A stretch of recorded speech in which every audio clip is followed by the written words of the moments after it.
Bonsoir à toutes et bonsoir à tous. Bienvenue dans votre émission On dit tout. Le temps montre sur le plan diplomatique entre le Burkina Faso et les États-Unis.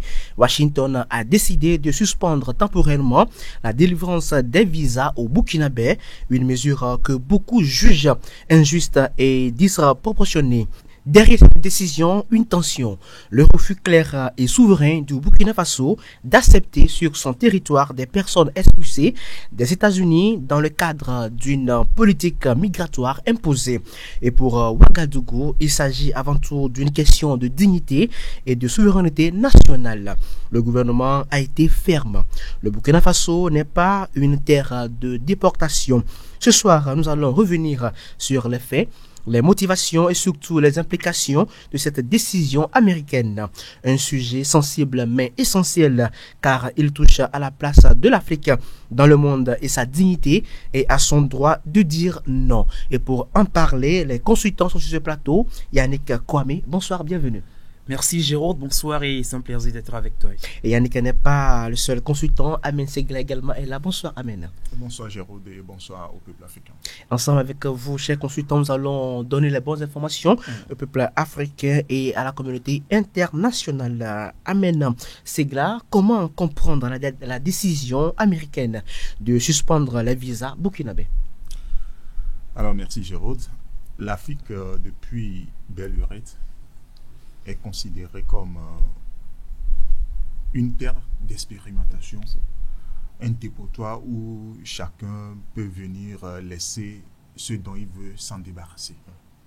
Alors, selon ce que le gouvernement burkinabé a fait comme communication concernant le sujet, depuis que le régime du président Ibrahim Traoré a pris la décision d'ouvrir ses frontières aux ressortissants des pays africains, en ce moment, et ça coïncide avec l'arrivée de Donald Trump au pouvoir, avec sa politique de migration. Et les autorités américaines ont abordé les autorités burkinabées concernant cette politique, parce que en ce moment-là, Donald Trump a jugé bon d'expulser ceux qui ne sont pas en règle avec les règles migratoires américaines. Donc, ils voulaient les expulser. Donc, en ce moment, ils ont abordé les autorités, ils ont abordé les Burkinabés concernant ce sujet, du moment où ils ont accepté d'accueillir tout Africain qui veut venir sur le territoire. Donc, ce serait bon aussi d'accepter ceux qui seront expulsés depuis les États-Unis. En ce moment-là, les autorités burkinabées, ils ont répondu non. Que s'ils voulaient accepter les Africains sur leur territoire, c'est ceux qui veulent venir de leur propre gré au Burkina Faso.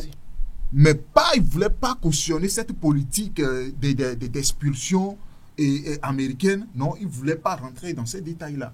Mais ils sont allés, ils sont encore revenus là-dessus jusqu'à ce que tout dernièrement, et les autorités américaines, je voulais dire l'ambassade, par une note, ils ont signalé aux autorités burkinabées que désormais, les ressortissants burkinabés doivent aller au Togo pour prendre leur visa, sous prétexte que tous ceux qui ont eu par le passé, que ce soit les visas étudiants ou bien visas touristiques, n'ont pas répondu sur ce qu'ils ont dit avant d'avoir ce visa-là, c'est-à-dire le délai imparti pour revenir au pays n'a pas été respecté. Donc, beaucoup d'entre eux sont encore sur le territoire américain. Donc, désormais, tout Burkinabé qui veut avoir le visa américain, bien qui veut aller aux États-Unis, doit aller au Togo pour avoir ce visa-là. Donc, c'est juste une politique, ça c'est mon appréciation personnelle, c'est une manière de dire aux pays africains que vous n'êtes rien. Parce que comment, à quel moment, ce que vous refusez, c'est-à-dire les gens que vous n'acceptez pas, si les Américains disent que bon, acceptez les auteurs, parce qu'arrivé à un moment, nous avons remarqué qu'il y a beaucoup de Burkinabés qui sont sur notre territoire, qui ne sont pas en règle avec notre politique d'immigration. Donc, nous allons les faire venir sur votre territoire. Les autorités burkinabées vont l'accepter. Si. Mais du moment où d'autres nationalités, ceux que vous considérez comme des criminels ou bien je ne sais pas quoi, vous voulez les imposer à un autre pays, mais là, c'est une humiliation et l'Afrique doit dire non à ça. Et rappelons que le Burkina Faso avait dit non quand même d'accepter sur son territoire des personnes expulsées des États-Unis. C'est suite à ce refus que l'ambassade de l'Amérique a fait sortir ce communiqué. Et Yannick, est-ce une simple mesure technique ou une sanction diplomatique déguisée? Jérôme, je ne saurais le dire. En fait, je manque d'éléments pour comprendre effectivement cette mesure que les États-Unis ont prise par rapport à la délivrance du visa au peuple burkinabé.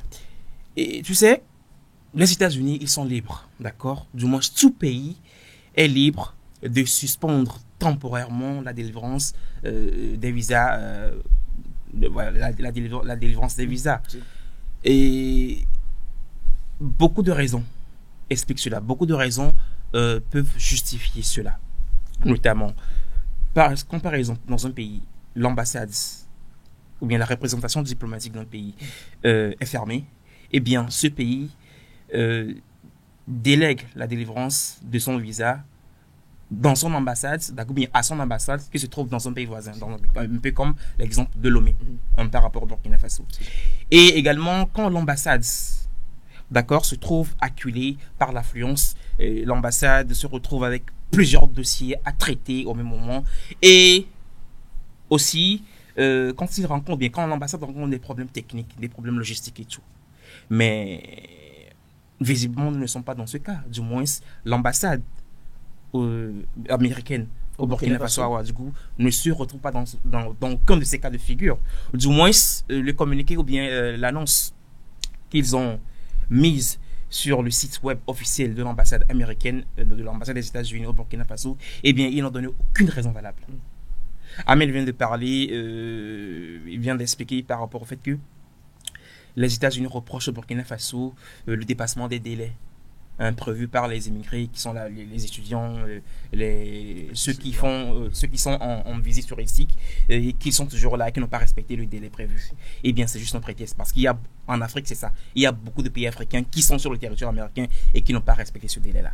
Donc, je crois que le Burkina Faso, comme il a dit, l'explication qu'il a donnée par rapport à cette mesure, selon laquelle les États-Unis sont en train de faire une pression, ils sont en train d'exercer une pression en réponse au refus du Burkina Faso d'accueillir et se déporter. Eh bien, c'est vrai parce que le timing est un peu curieux. Parce que comment se fait-il que le Burkina Faso a manifesté officiellement son refus d'accueillir ces immigrés et du jour au lendemain, les États-Unis sortent ce communiqué. Donc ça sent quand même une sanction. Voilà, ça sent le coup fourré, c'est ça, une sanction vraiment déguisée. Et je trouve que c'est déplorable. Donc voilà. Et justement, restons toujours dans le cadre de cette sanction. Est-ce que amène dans ces là le refus du Burkina Faso d'accueillir les expulsés américains un acte de provocation ou une affirmation légitime de souveraineté nationale? Non, mais le Burkina Faso n'a provoqué personne, hein, parce que autant les États-Unis ont le droit d'expulser ceux qu'ils ne veulent pas voir sur son territoire, autant les pays dans lesquels ils voulaient que ces expatriés-là vont aussi peuvent refuser.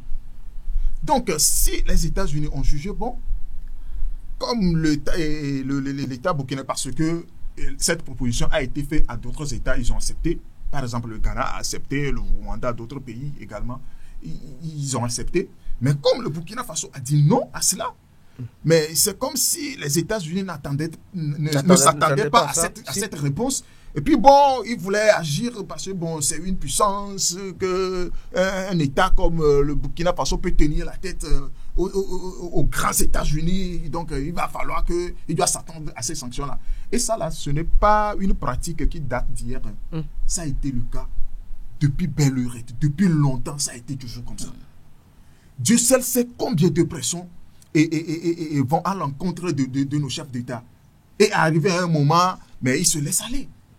Mais du moment où ils ont oublié que c'est un militaire qui est au pouvoir, et il n'est pas au pouvoir juste parce que il y a une puissance qui est derrière, ou bien une puissance qui le veut à la tête du Burkina Faso, mais c'est un peuple qui a choisi, il a répondu à l'attente d'un peuple. Donc c'est le peuple qui est aujourd'hui le bouclier du chef de l'État. Donc tout ce qu'il fait, c'est à l'endroit de son peuple. Du moment où aujourd'hui, il y a une révolution qui est en cours au Burkina Faso. Donc, je ne pense pas que c'est une provocation, mais c'est plutôt un acte de souveraineté. Parce que venir imposer une décision qui va à l'encontre même de la vision que imprime le régime en place, mais c'est contre nature. Donc moi, je trouve que c'est juste une réponse. Maintenant, si comment je vais appeler ça, si ceux qui sont en face l'ont pris comme une provocation, c'est leur affaire. Parce que je ne vois pas pourquoi les États-Unis n'ont pas proposé n'ont pas fait une telle proposition à la France, ou bien à l'Angleterre, ou bien à d'autres pays européens. Pourquoi c'est toujours en Afrique? Ce sont les Africains. Voilà. C'est ça, quoi. C'est ça l'humiliation dont nous parlons. C'est-à-dire, on essaie toujours de salir l'image de l'Afrique et tout ce qui ne marche pas avec les pays occidentaux, ben, on vient les déverser en Afrique. Parce que c'est un dépotoir où on se permet de tout, c'est un arrière-coup pour les puissances occidentales. Donc tout ça là doit s'arrêter. Donc moi je ne pense pas que c'est une provocation, mais c'est plutôt un acte de souveraineté. D'accord, c'est un acte de souveraineté. Et Yannick, quand nous prenons le contexte actuel, c'est comme si cette histoire se répète et se répète encore, puisque le Burkina Faso prône aujourd'hui une politique panafricaine d'ouverture et de dignité. Maintenant, en quoi cette position dérange-t-elle certaines puissances occidentales? Merci Jérôme, mais tout d'abord, permets-moi de rebondir un peu sur ce que Amen vient de dire par rapport au fait que le Burkina Faso ne fait qu'affirmer sa souveraineté en disant non, d'accord, à l'accueil de ces immigrés.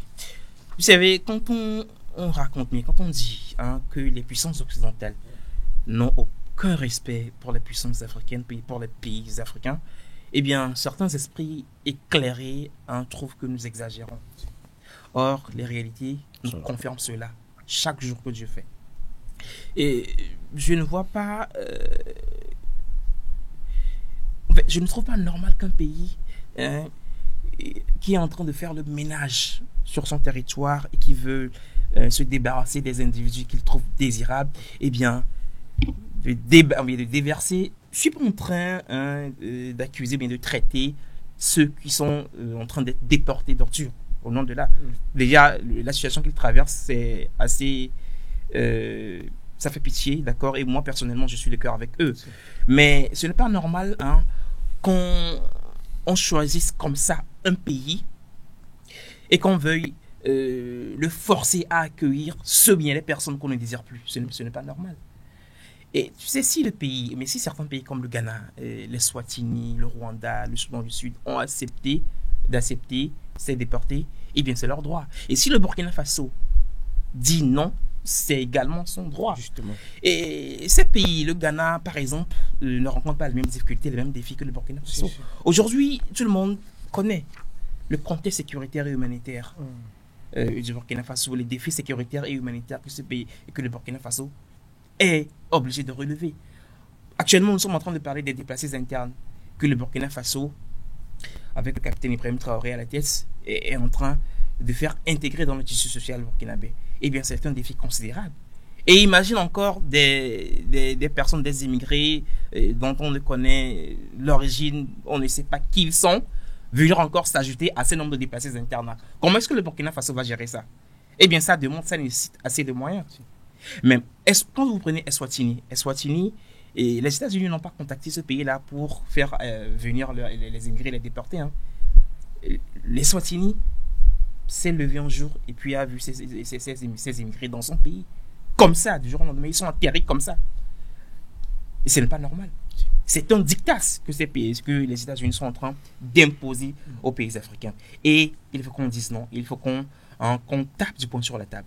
Et non seulement le Burkina Faso est en train d'exprimer sa souveraineté, mais aussi le capitaine Ibrahim Traoré. Il faut savoir que la question éthique lui est très chère. Mais déporter comme ça des personnes qui n'ont aucune attache avec un pays donné, aucun lien, aucune famille avec un pays donné, eh bien... Surtout contre leur volonté. Voilà, ça va à l'encontre des droits humains. Mais où sont passées ces organisations-là qui défendent béquillon les droits humanitaires? Je veux parler du Human Rights Watch et Amnesty International. Eh bien, c'est le moment pour eux, normalement, de sortir. Mais on ne les voit pas. Et ce n'est pas normal, Jérôme. Alors maintenant, pour répondre à ta question par rapport au fait que, tu peux me le rappeler, s'il te plaît? Oui, justement, le Burkina Faso qui prône aujourd'hui une politique panafricaine, mais sûrement, on a tendance à croire que ça dérange tant certaines puissances occidentales. Alors, Jérôme, il faut savoir que depuis que le capitaine Ibrahim Traoré est arrivé au pouvoir, il a toujours prôné le renforcement ou la consolidation des relations et de la coopération sud-sud. Pour lui, l'Afrique, c'est un continent doté de potentialités énormes, de ressources énormes. Et si tous les pays africains fédèrent, mutualisent leurs efforts, mobilisent leurs moyens, eh bien, ils pourront développer ce continent ensemble. Et c'est ce que le capitaine Ibrahim Traoré a toujours prôné. La coopération sud-sud, la coopération entre les pays africains et la coopération des pays africains avec d'autres pays émergents des autres continents comme l'Amérique du Sud et l'Asie. Et le BRICS, eh bien, c'est une plateforme qui illustre parfaitement la réussite de cette coopération sud-sud que le Burkina Faso prône tant.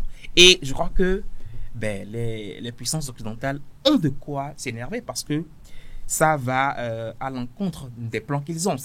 Ça anéantit leurs plans. Déjà, il faut savoir que ces puissances occidentales n'ont plus, quand je parle personnellement du Burkina Faso, ces puissances occidentales n'ont plus la main mise sur nos ressources, sur les ressources du Burkina Faso. Et ça a de quoi les énerver, parce que c'est avec ces ressources-là qu'ils s'en vont développer leur pays.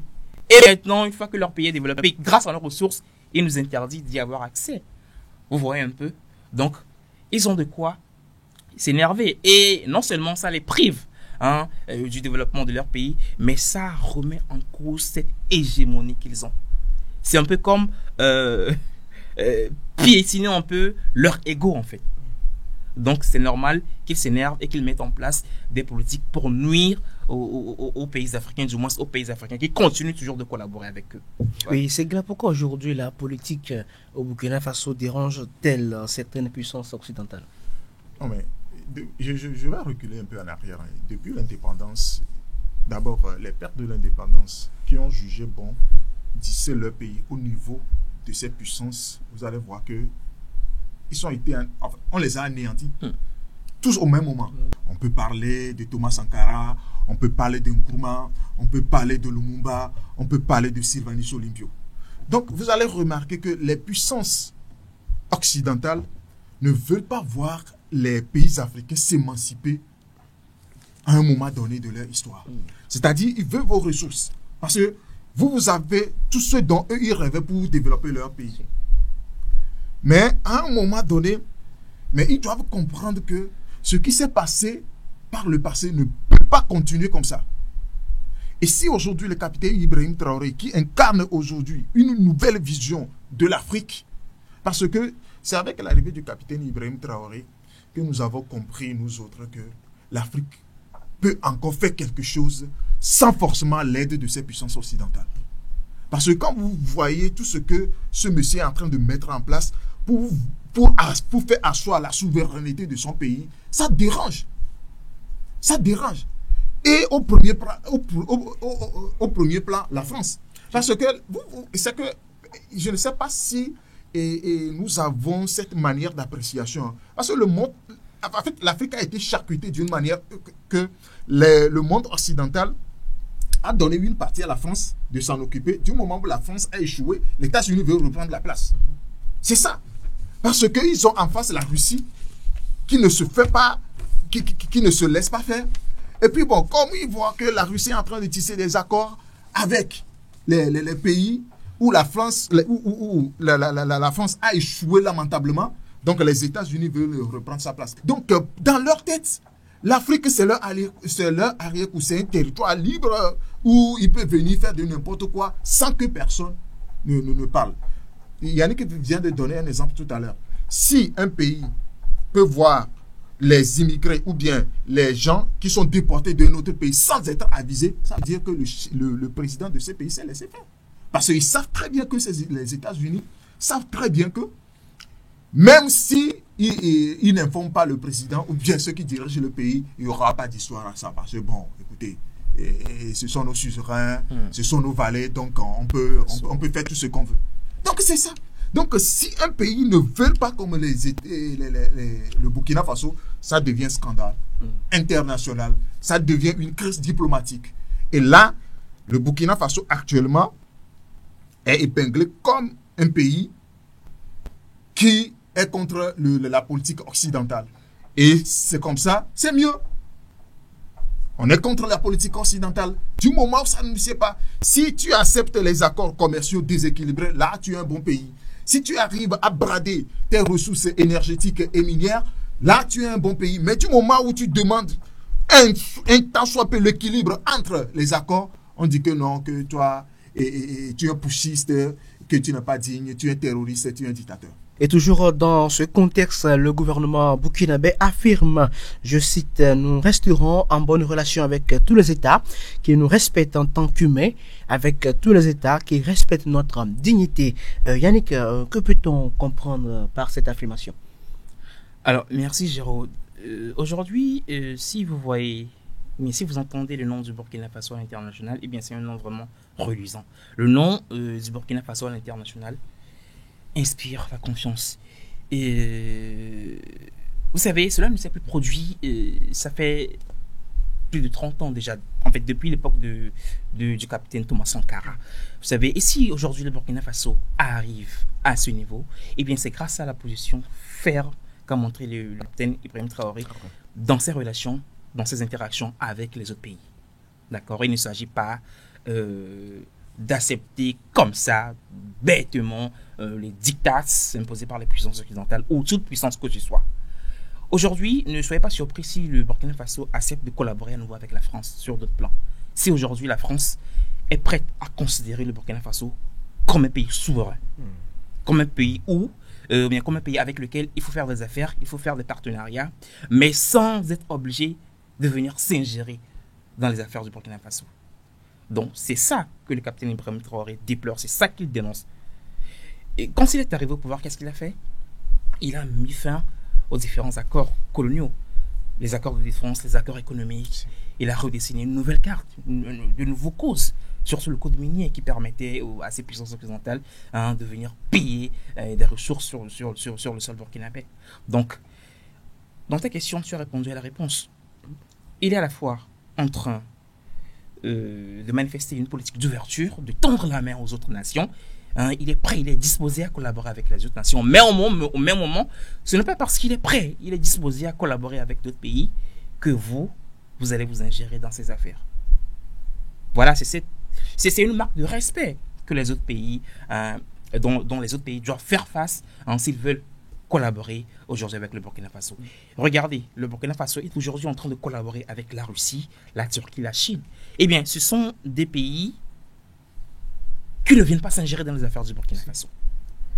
Aujourd'hui, collaborer avec la Chine, la Russie, n'oblige pas le Burkina Faso à ne plus collaborer avec d'autres nations, avec d'autres puissances. Mais quand le Burkina Faso, bien le Mali, le Niger collaboraient avec la France, eh bien la France imposait l'exclusivité, si je peux utiliser ce mot. Mais pour la France, tu ne peux pas collaborer avec elle et collaborer avec d'autres nations comme la Russie. C'était impossible. Or, nous sommes dans un cercle multipolaire, dans des relations multipolaires où tout pays peut collaborer avec tout pays. Aucun pays n'a le monopole de la collaboration, mais du partenariat. Tu vois, c'est ce que déplore le capitaine Ibrahim Traoré. Aujourd'hui, si un pays accepte de travailler main de la main, avec sérénité, avec respect avec lui, ben il va accepter. Donc, ceux qui sont en train de traiter le capitaine Ibrahim Traoré d'un dirigeant autoritaire qui veut que son pays vive dans l'autarcie, eh bien c'est faux. Contraire. Ahmed vient de dire tout à l'heure que le capitaine Ibrahim Traoré, eh bien, il accepte tous les pays africains qui veulent venir sur son territoire, faire des affaires, vivre leur vie. Il est ouvert à accueillir tout le monde. Le capitaine Ibrahim Traoré n'est pas fermé. C'est un dirigeant qui est ouvert, qui a une ouverture d'esprit et qui est conscient du fait que seuls des partenariats gagnant-gagnant peuvent faire avancer l'Afrique, peuvent faire avancer le monde. Donc c'est ça. Nous sommes prêts à collaborer avec les États qui respectent notre dignité. Sigla, est-ce un message ferme adressé à ceux qui méprisent les États africains? Oui, c'est le cas. Minimiser l'autre, humilier l'autre, minimiser l'autre, c'est l'ADN de l'Occident. vous allez voir la manière dont le président américain se comporte avec ses homologues de l'Europe. Avec condescendance. C'est ça. Et c'est la même manière, certains présidents des pays européens aussi se comportent avec nos présidents africains. Donc c'est l'ADN, c'est-à-dire minimiser l'autre, dire que moi, devant moi, tu n'es rien. C'est ce que le capitaine Ibrahim Traoré refuse. Et malheureusement, il y a certains pays, certains présidents des pays africains qui veut toujours se vassaliser et accepter l'inacceptable. Et c'est ce que le président le président burkinabé refuse. Et c'est ça qui crée aujourd'hui le scandale. C'est-à-dire qu'il trouve ça scandaleux qu'un président africain et un président d'un pays africain peut dire ouvertement aux grands États-Unis que non, il ne voulait pas accueillir ceux qu'ils veulent déporter. Donc c'est devenu scandaleux. Donc si aujourd'hui, si tu ne peux pas accepter un président, du moins c'est le capitaine Ibrahim Traoré, il ne parle pas au nom des autres, hein. Vous pouvez, les autres pays, les autres présidents peuvent accepter et l'inacceptable. Mais lui, du moment où il vous respecte, vous le devez aussi ce respect-là. C'est tout ce qu'il demande. Si vous voulez coopérer, on doit coopérer d'une manière horizontale et non verticale. C'est-à-dire, toi tu es en haut, moi je suis en bas. Non, il n'y a plus ça.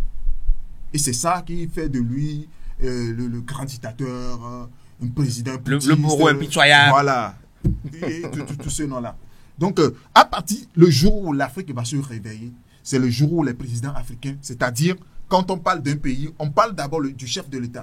Quand le chef de l'État veut se faire respecter, on va vous respecter. Mais quand votre président a accepté d'être vassalisé, vous allez voir qu'on va vous considérer comme des sous-hommes. Et dans ce cas, on parle bien sûr d'une coopération gagnant.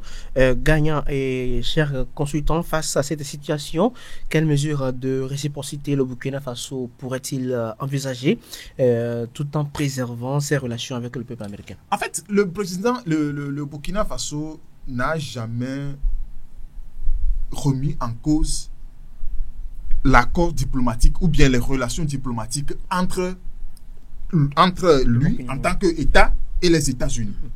Mais du moment où il ne veut pas accepter l'humiliation, c'est-à-dire lui imposer quelque chose qui va à l'encontre même de sa politique de souveraineté, c'est ça qui pose problème. Et ce n'est pas un problème du Burkina Faso, mais c'est ceux qui sont en face qui trouvent cela scandaleux. Parce que comment est-ce que et tout ce qu'on a proposé aux autres, et ils ont accepté, on va te proposer, toi tu vas refuser. Depuis quand? C'est ça quoi, ils ne s'attendaient pas à cela. C'est tout. Mais ils ont oublié que ceux avec qui ils ont eu ce genre d'accord ne sont plus aux affaires. Mais la personne qui est là maintenant, il est venu avec une autre vision qui ne rentre pas forcément avec la manière dont ils pensent et que les présidents africains doivent se comporter. Et c'est ça qui leur pose problème. Mais c'est à eux maintenant de revenir en fait, c'est à eux maintenant de se remettre en cause pour pouvoir comprendre qu'à un moment donné, tout ce qu'ils ont fait par le passé, à un moment donné, doit cesser. S'ils arrivent à comprendre ça, vous allez voir qu'il n'y aura plus de problème. Mais du moment où ils vont continuer toujours à traiter les pays africains comme leurs arrière-coups, ou bien des pays, des terres d'expérimentation, et des marchés où ils peuvent venir faire de n'importe quoi, mais ça va poser des problèmes. Parce que aujourd'hui, les dirigeants qui vont venir peut-être dans les jours à venir, parce qu'il y a encore des dictateurs qui sont au pouvoir, mais après eux, ils ne vont pas rester là-bas éternellement. Mais après eux, ceux qui vont venir aujourd'hui, parce que la jeunesse qui est là ne va plus accepter ce que les prédécesseurs peut-être ont accepté. Et c'est ce qui est en train de se passer dans les pays de l'AES. Et ça pose des problèmes aux pays occidentaux. Sinon, il n'y a pas de problème avec, Yannick vient de le dire, aucun pays africain ne veut pas vivre en autarcie. On veut coopérer. Mais cette coopération doit se faire dans l'égalité, c'est tout. Et Yannick, est-ce que des mesures de réciprocité sont envisageables pour une bonne collaboration entre le Burkina et l'Amérique? Écoute, Géraud, tu sais, cette mesure que les États-Unis ont prise, cette mesure punitive, aura un impact vraiment considérable sur les relations futures entre le Burkina Faso et les États-Unis. Alors, je parle de mesures punitives parce que, regardez, beaucoup d'étudiants ont leur procédure en cours. Il y a des hommes d'affaires, des opérateurs économiques qui voyagent de Ouagadougou à Washington. Eh bien, tout ce beau monde sera obligé de passer par Lomé d'abord. Et imagine, ce n'est pas tout le monde qui a les moyens de prendre des vols, de prendre l'avion pour aller à Lomé. Hein.